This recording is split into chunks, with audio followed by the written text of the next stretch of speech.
Mendy. Et voilà, derrière il place super bien sa tête. Et voilà, je voulais féliciter les deux pour leur but, notamment Johnny qui n'avait pas marqué depuis pas mal de temps non plus. Donc je pense que c'était assez intéressant. Là on revoit l'action de Cissé Merci qui est au départ du ballon avec un super contrôle qui va décaler Cissé.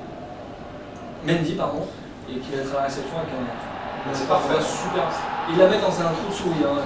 Comme on disait tout à l'heure. Je pense plus qu'il va la mettre de l'autre côté que. Peut-être qu'il loupe sa frappe. Parce que si tu la feras bien, normalement elle va partir de l'autre côté. Mais bon.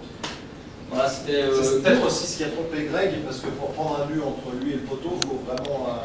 Ou alors être très très fort, mais c'est difficile. Ouais, il la frappe très bien dans un angle hyper fermé, et puis elle passe là. On a un trou de souris, comme je disais. Très bien, on regarde maintenant les points négatifs. Ouais, ben, on a parlé notamment dans le résumé tout à l'heure, les points négatifs, donc les blessures de Kim, qui je pense se blesse sur cette frappe. Parce qu'on voit que sa jambe part carrément un petit peu à l'opposé, on voit il va se tenir un petit peu l'adducteur, il va mettre un petit peu de graisse sur son adducteur.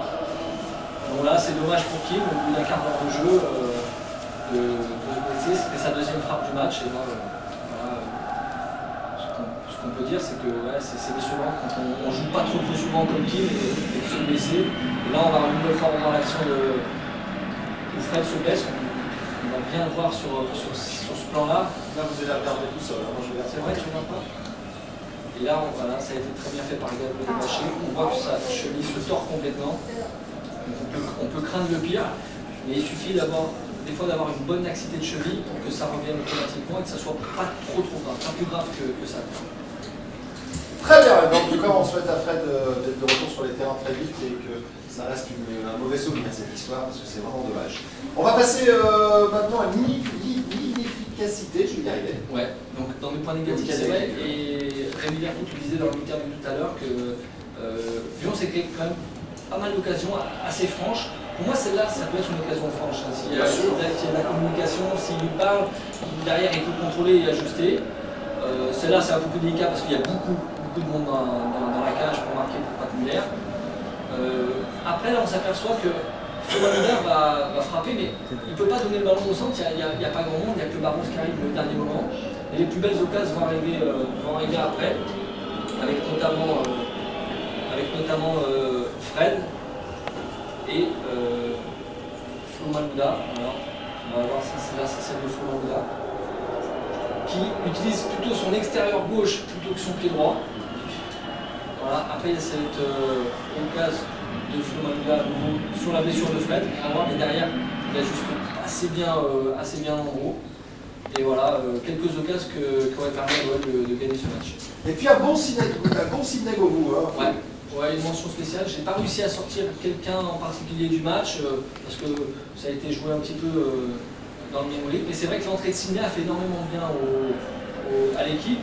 Il a été très disponible très rapidement, il s'est mis en évidence, notamment sur cette frappe, sur cette talonnade qui va apporter l'action qu'on vient de voir de Flo Malouda. Et il sera aussi l'auteur d'un bon ballon pour Karim Benzema sur cette action. Donc beaucoup d'envie de la part de Sidney, beaucoup de détermination. Il a apporté un petit peu de folie dans ce match qui en manquait peut-être un petit peu. Voilà, même si le ballon part en touche. Et là, c'est l'action du but où il fait un centre, mais splendide. Voilà, comme on aimerait en voir plus souvent.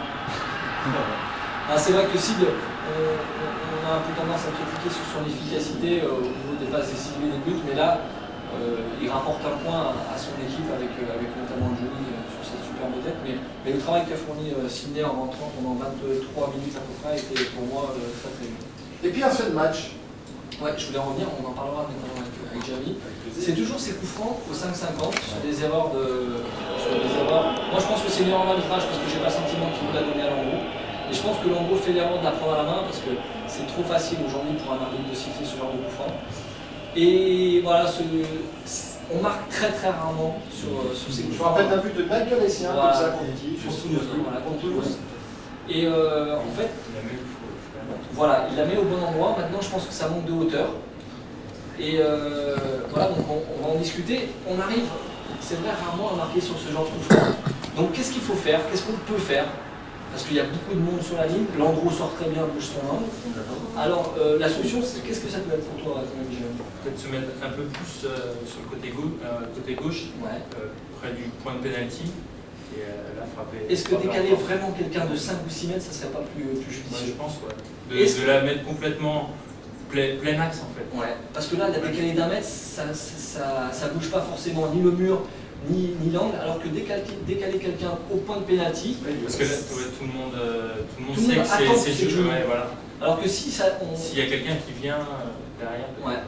Donc ça, et ça, je pense que c'est des séquences qu'on voit très rarement, mais je pense que ça mérite d'être travaillé quelques fois à l'entraînement pour avoir une tactique au cas où ça arrive.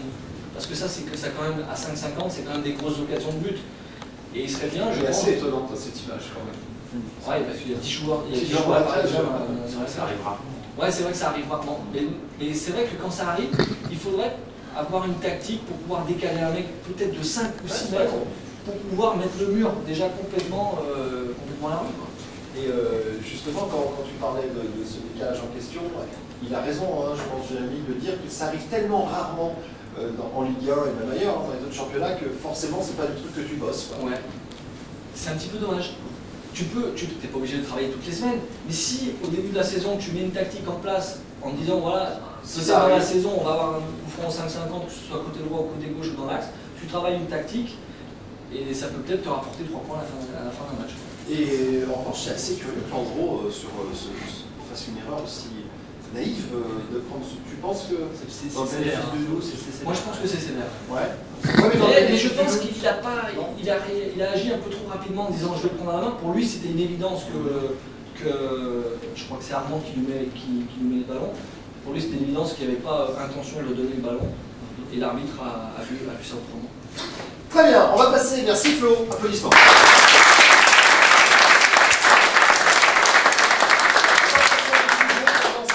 Jérémy, on sait que tu es nantais, on sait que tu es aussi lyonnais maintenant depuis un certain nombre de mois, mais on va faire un match entre Lyon et Nantes sous différentes formes. Tu vas me dire ce que tu vas faire entre Lyon et Nantes par rapport aux photos que je vais te proposer, et on verra au bout du compte. Tu seras l'huissier de justice si tu veux bien. On verra au bout du compte qui a gagné ce match pour ce jeu, ok? Allez, première photo. La Beaujoire ou le stade de Gerland? Plus Lyon parce que ici, encore une fois, comme on gagne et ça fait qu'il y a une ambiance extraordinaire. Ouais, qu'à Nantes, c'était tout le temps. J'ai vécu les moments qui n'étaient pas forcément bons. Donc avantage Lyon pour le stade. Non, là, c'est de beaux stades en tout cas de. Ouais, c'est de beaux stades. Je suis de Nantes avec une belle vue aussi. C'est pour ça que c'est dommage que le club en Ligue 1. On va retrouver un tournoi d'Achille là, ouais. Ah oui, bon souvenir pour toi. Magnifique souvenir. Magnifique, j'adore. Allez, on continue. Les coussins de Lyon ou le petit beurre de Nantes?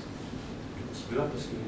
Coussins, tu connais pas? Je connais pas. On s'est posé la question en faisant le jeu et tu connais.